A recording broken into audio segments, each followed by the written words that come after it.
It's nefarious, man. Like, the brain works in fucked up ways. The mind is one of the most deceiving, manipulative pieces of equipment, flesh, human bodies on earth. I never have trusted my brain. All of that weight lives in your head, and you are the decision maker. Psychology of Entrepreneurship. Hi, it's Ronsley. If this is your first volume, welcome. This is a weekly series where I go inside the mind of an entrepreneur, artist, athlete, academic to decipher what is the psychology of our decisions. How's it going? So, I get asked this a lot. What is the ROI of a podcast, Ronsley? I say I became godfather because of a podcast, but I suppose my meeting with my next guest happened like this. I remember bits and pieces of it. I obviously remember meeting you and liking you, and it's so funny because I literally just thought you were a chef because we didn't get into you. You asked me to be on this podcast and get into the superfood thing and all of that stuff. So I didn't know all of the depth of you. I just knew that I had a good connection, great connection, good conversation. And it's fun to be on this other side. I interviewed Darin on the Bon Appetit podcast 4 years ago. We kept in touch and he's now a client of Amplify. And we are helping him get his voice out into the planet. I think we might need some extra context here about Darin, just a little bit, because I'll highlight his amazingness at the end. But here is an insight to a couple of highlights from Darin's life. I feel like I am just getting going on some epic aspects of my life that are just now coming into fruition. So I feel like even though, there's some easy aspects or benchmarks along the way that I have been a part of, creating a superfood formula for Beachbody 10 years ago, and it's on its own has sold $3.5 billion. That's crazy. No one would have ever been able to understand that. I can't even still computate that in my head. So and then you realize the millions of people that have been able to consume something that ultimately is a passion of mine that really distills down to this. I want people to kick ass in their life. I want them to live a super life. I want them to be happy. I want them to not drag around this chemistry set of a body and exist. I want them to have what they want in life and to express it how they want to. Now, if we're sick and old and beaten up and sore from life, you can't do that very well. You can't live your dreams if you're limited in your infinity and your ability to dream. Even just the ability to dream is limited by your limitations within your physicality and your mentality.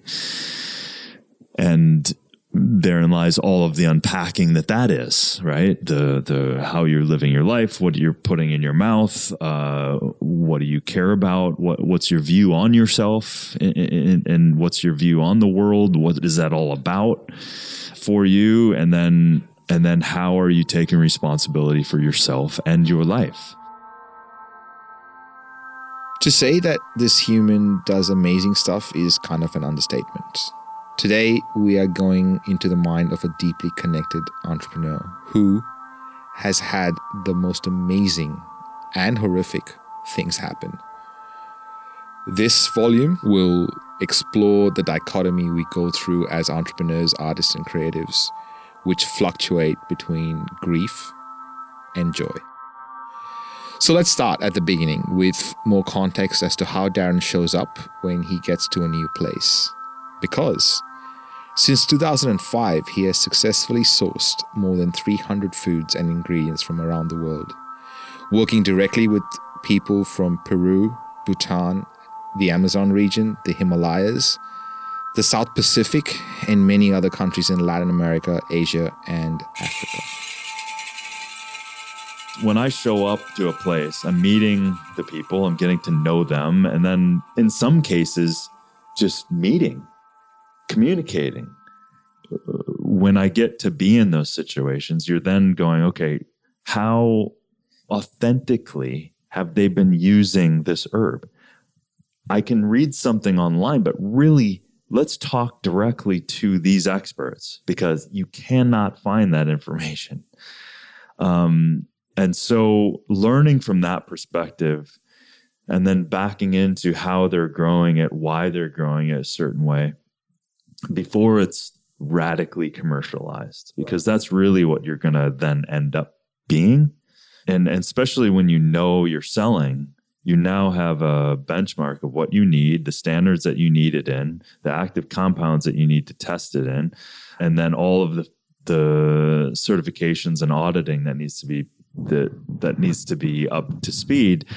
But at the same time, indigenously, I'm kind of the front person in that situation most often because I am, we have the audit teams that go around the world, but they're just in a facility, under, fake lights, checking to make sure rats aren't running around and very basic, but you come to realize that many facilities fail around the world. They fail. We fail over 90% of them before we can get them up to speed. So unfortunately, the sad part of the industry is you can sell that stuff and it's selling all over the place. And if you're not spending your time, your people, your money, making sure that, and you have a superfood company or you have a herb company or you have a tea company or you have some sort of mixture company or a food company that's not coming from your neighborhood, then you got to put your ass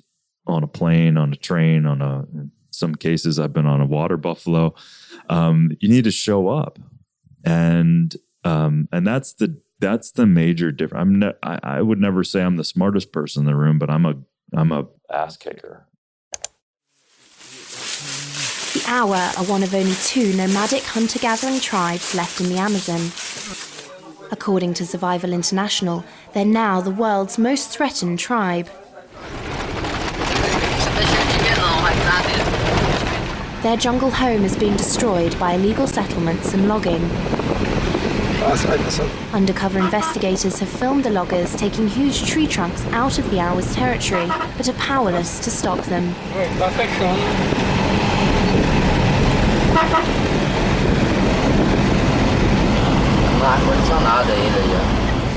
The loggers are often armed, and activists say the Brazilian government has been too slow to tackle the problem.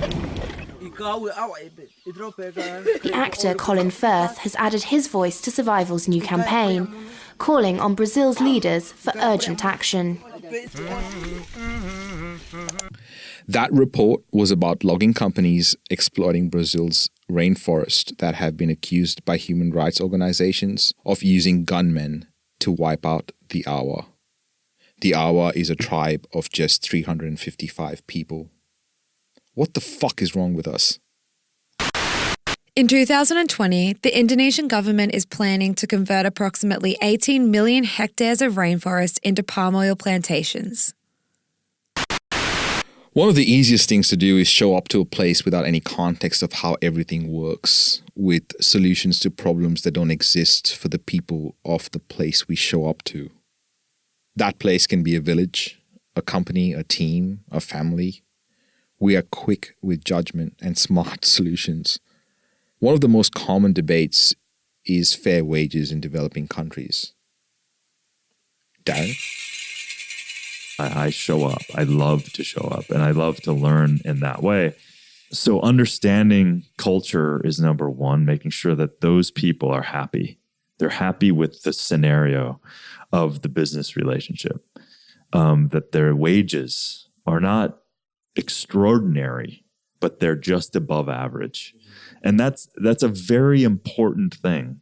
If they get paid too much, then it's equivalent as someone winning the lottery that is making $20,000 a year. And usually what happens within a year or two, these people are in worse conditions than they were before they won a lottery. So you have to be delicate, which is why you need to understand the culture. You have to understand through multiple conversations from multiple directions to understand what is fair for them. What are they getting paid now? What makes them happy or happier? That kind of reminds me of when Tucker Max said this in Volume 4. Like, I forget who said this. One of the quickest ways to ruin someone is to give them too much success too early. And it's true, man. I've seen all kinds of people I know hungry, really want to either make a difference or make money or do a company or do something cool, whatever it is. They're hungry, right? They're poor, broke, and hungry. And that kind of drives them. And then they get some success or they get an exit and then they're done.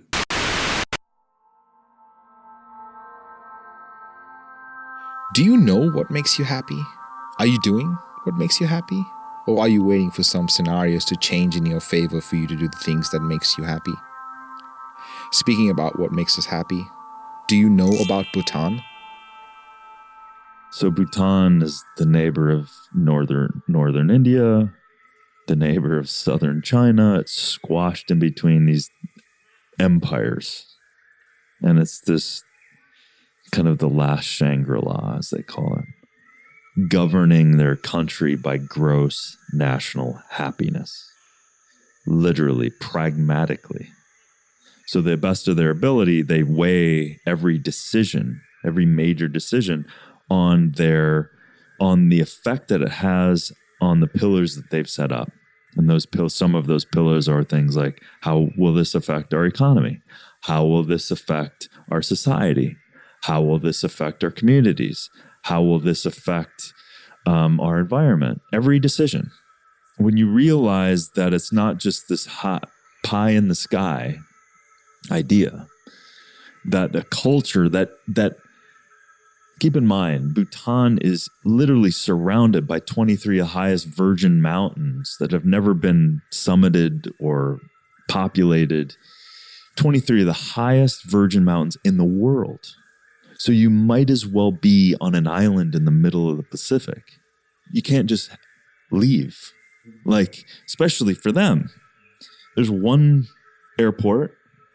They own their airline. That's the only one flying in. So they're very protective of what they do and how they do it. And it's not to say that they're the happiest people in the world, but damn, they're trying, right? So they're taking the conscious choice to listen. If we do these things, it's going to affect our world. From that perspective, that by far was culturally the most kind of beautiful, vulnerable, and inspiring way to govern that I've seen. Come on. It's a daunting climb to one of the holiest sites in Bhutan. Tiger's Nest Monastery seems to defy gravity. Every Bhutanese is expected to complete the pilgrimage to ensure peace and happiness. When it became a democracy in 2008, Bhutan put happiness at the centre of all political policy, inspiring the UN to pass a resolution urging other nations to follow Bhutan's example. But how do you measure it? For many Bhutanese, happiness is more intuitive than it is quantifiable, but ever since it became part of state policy, it's been described roughly as good governance, the balance between nature and economic growth, also between pleasure and work. In the capital, Thimphu, is the world's only Secretariat of Happiness, and a chief official who takes his job very seriously. The GNH index is found based on the 9 domains and close to 33 indicators. Things like health, education, living standard, environment, good governance. One is psychological well-being. The other one is community vitality, time use, and cultural diversity. That was the start of a report done by Al Jazeera, a news channel, on Bhutan and how it goes about measuring its happiness index. I mean, there's no shortage of people out there trying their hardest to sell us stuff to make us happy. We buy things we don't need to impress people we don't like to live a life that doesn't make us happy. Because the pursuit of all the happiness in the world is quite useless when a natural disaster hits, like the Californian fires of 2018. I was on a project, a TV film project, finishing up that. I was in the Amazon. We were just leaving this Amazonian city, had a hotel, had internet, but then I heard a couple texts. People said there's a fire in Malibu. I'm like, oh shit. I got a hold of my neighbor. I said, yep, there's a fire. We haven't evacuated yet. I said, great. Okay. Well, I didn't say great, but I said, okay, so could you, before you leave, if you have to evacuate, can you grab some stuff out of my place? Yes. And then I'm gone. I'm on the Amazon. No cell reception, nothing. And we get back and boom, I turn on my phone when I have reception and I got hundreds of text messages. And the ones obviously that stuck out was from my neighbor, and I get this kind of running message of we had to leave, we couldn't get anything, the fire came, here's the pictures of your house, I'm sorry, it's all gone. And I was like, I'm just in shock. There's no immediate place I could go for, to deal with that. It was just this overwhelm beyond moment that you can even compute.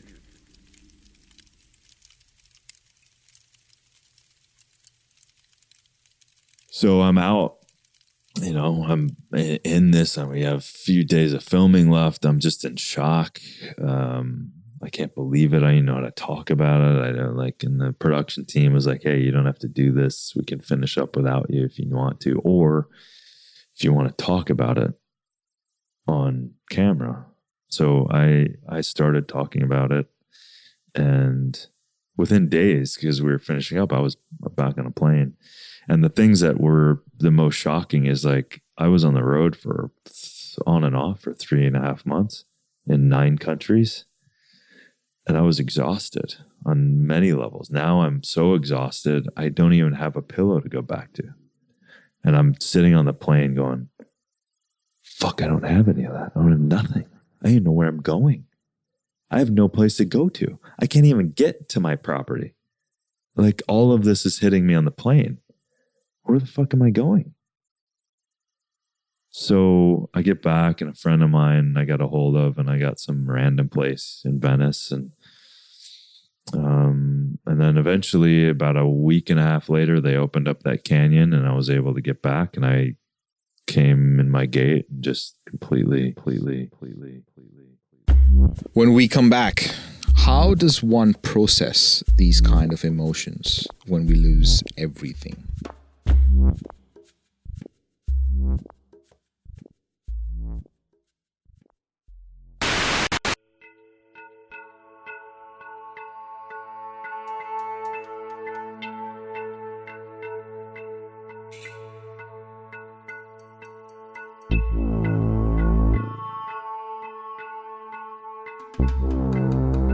Psychology of Entrepreneurship.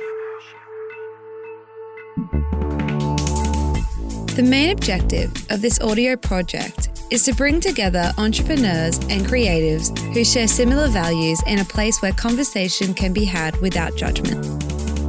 A place where our listeners can give us constructive feedback to improve this show with topic and guest recommendations. For access to full-length interviews and access to that place, go to mustamplify.com/POE and click the button. Before the break, indigenous tribes, new measures of success, and natural disasters. Now, what happens when you are out of the country and you hear this from your neighbors? We had to leave. We couldn't get anything. The fire came. Here's the pictures of your house. I'm sorry. It's all gone. What do you do? Can you imagine what you do in that scenario? Darin, that must have been painful. When you got back to see your property for the first time after the fire, when you got back from the Amazon, what was that scenario like? The scenario is that I live on 50 acres surrounded by a national park. It's gorgeous. And I showed up and there wasn't a sound. There wasn't a blade of grass. There was nothing of color in the entire, as far as I could see. There wasn't a bug. There wasn't a bird. It was fucking smoke and black and white soot. Everything.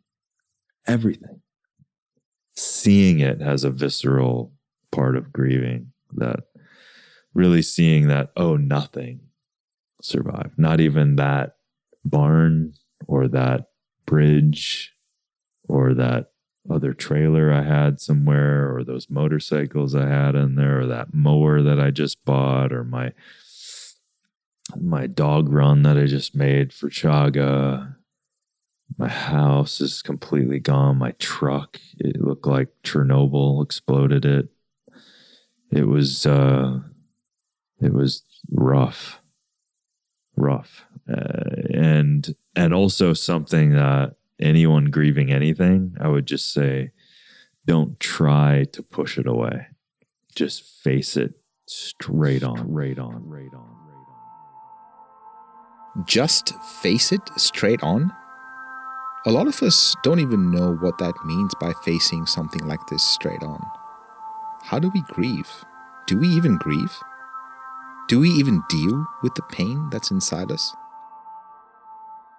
There's something that we do when we're uncomfortable as people, I think.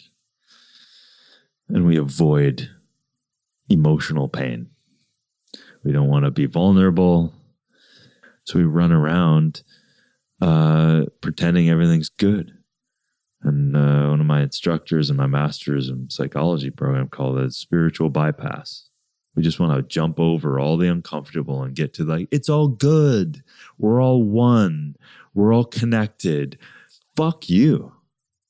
I've got fucking pain here. And when I say turn into it, just say yes to all of it. Let it happen. And you don't have control over what that grief is. Turning into that is fucking powerful and painful, but I'd rather deal with it and allow it than shove it down somewhere in my soul and being and body and have it manifest in pain, anger, resentment.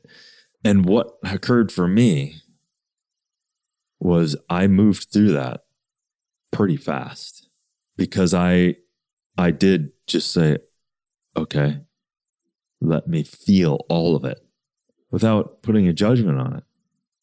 Let me feel it. And then through that, I'd have these moments, these sparks of absolute fucking amazing clarity. It was like a shooting star would shoot by my grief, and I'd be like, oh, fuck, what was that? And all of a sudden, I just have more and more and more of those shooting stars through my grief. And I'm like, I'm starting to have visions now. I'm starting to see my property. I'm starting to feel what it's like as a result of this. I'm starting to understand what I'm going to do on the property. What is the opportunity that is presenting itself as a result of completely going through this grief? It was a little weird because I'd see a lot of people. Obviously, I knew a lot of friends that were grieving their losses too. And it was despair around. And I'm like going, well, yeah, it sucked. And I've gotten through a lot of that stuff, but now I'm fucking excited. It's weird to have excitement along with loss, sharing space. But the result of this is my life had changed. And that's a whole nother, I'm stoked. I would, obviously I don't recommend being a minimalist by way of everything burning, but I wouldn't take it back now, because the depth of who I am, the depths of what I perceive, the depths of my commitment to this planet and to people and health in it has only exponentially gotten stronger. So I would never want that to be taken away.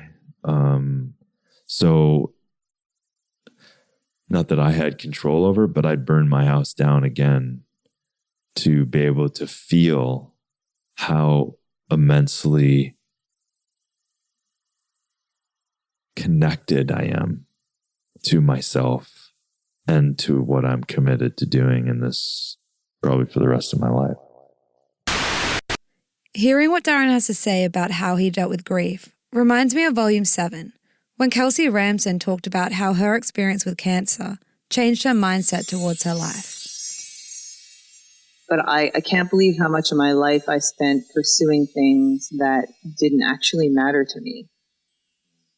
And in that fine moment where you realize this is just a quick little ride on the marble, you get to go, man, how about I pursue some things that matter to me and forget about all this other stuff.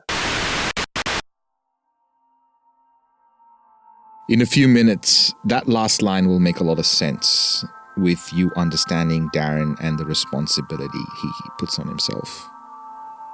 But before that, Darin said something really phenomenal about going through emotions. We're all running around as humans with pain, fear, anger, resentment. You don't get to not have that in your life.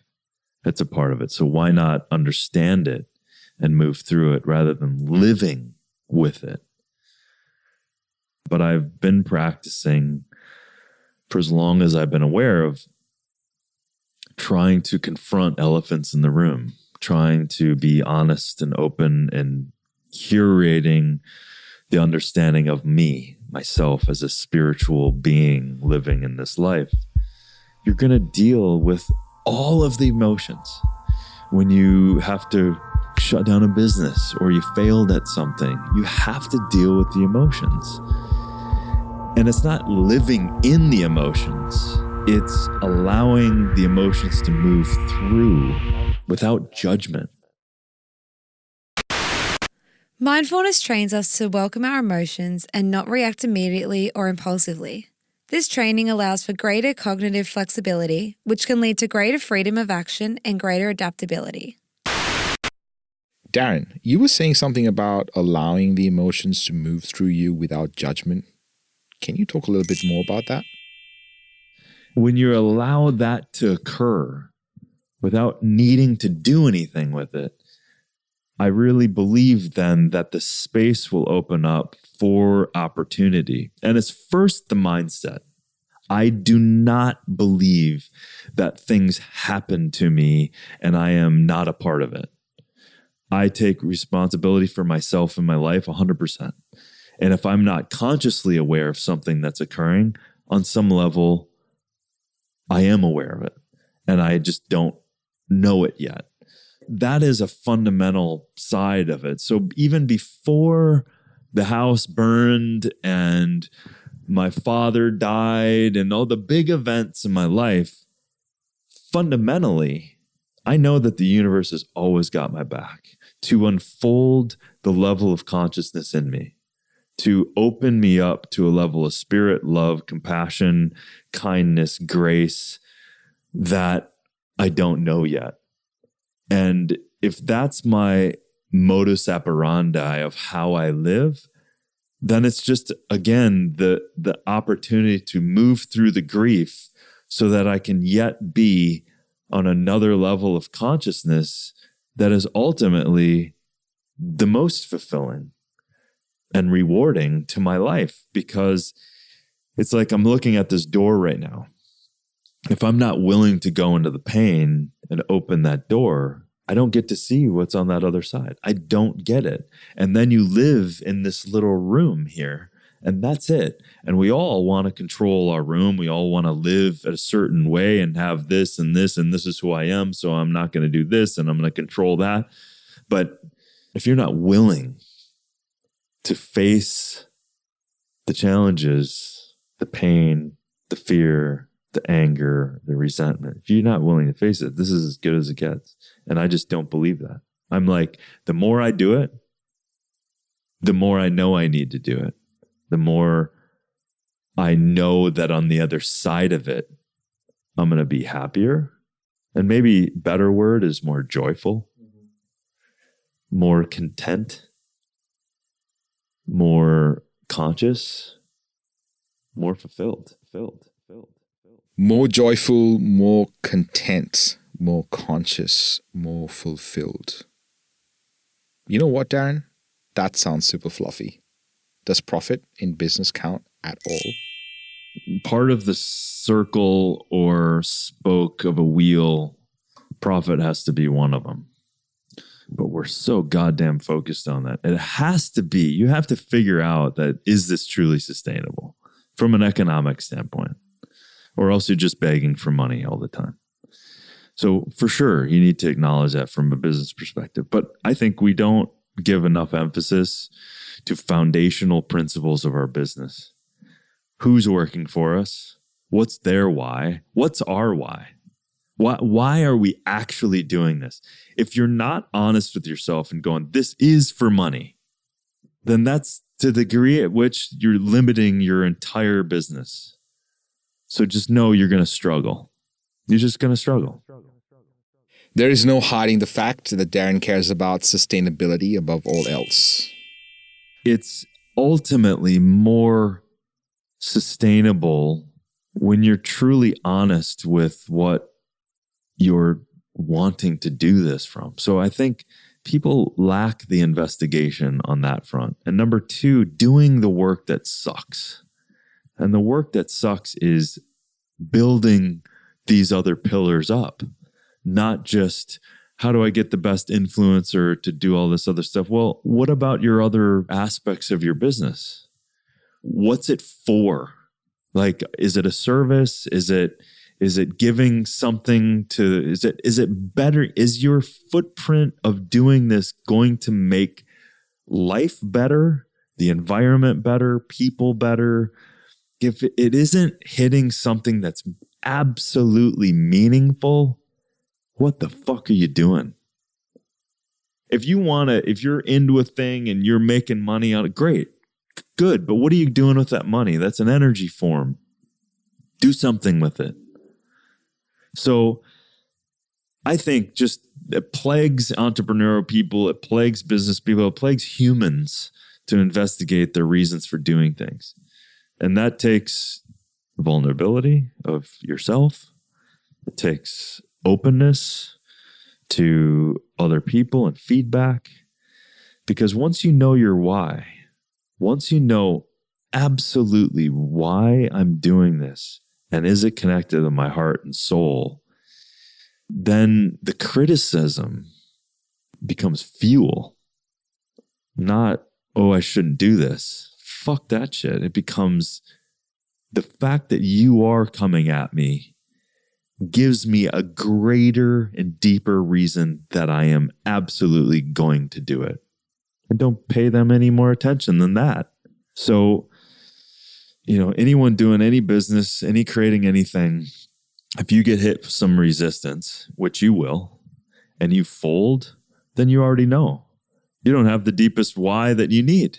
So take that on. So it's all about every opportunity to investigate the opportunity. Psychology of Entrepreneurship. Coming up on the Psychology of Entrepreneurship. I know that I am a very vulnerable person in general. And that's the funny part. Like, there's nothing wrong with failing. There's something wrong with not sticking to what got you there, not being yourself, because that's when things get off. Like, things are lighting up in your brain and it feels good and you just want to repeat that. I don't know about you, but I like orgasms. But part of it is just like when it comes to work stuff, because I don't make it my end all be all. This is what I do for a living, not who I am. And I like to think that I'm good at what I do. I don't feel or find myself self-important enough that I need to discuss those things. Well, what's the impact you want to leave on people? Psychology of Entrepreneurship. I interviewed Darin because he is often called the Indiana Jones of superfoods. He has formulated the comprehensive plant-based Ultimate Reset 21-day detoxification program, which has a registered trademark under it.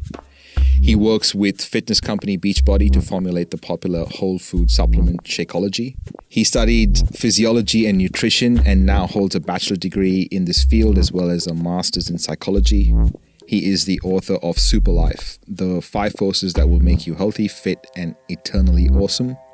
Darin is widely recognized as an exotic superfood hunter, supplement formulator, and environmental activist who travels the planet discovering new and underutilized medicinal plants. He formulates for other companies the latest and rare superfoods from around the world. He is a philosopher, a creature of this land, and a friend. Psychology of Entrepreneurship.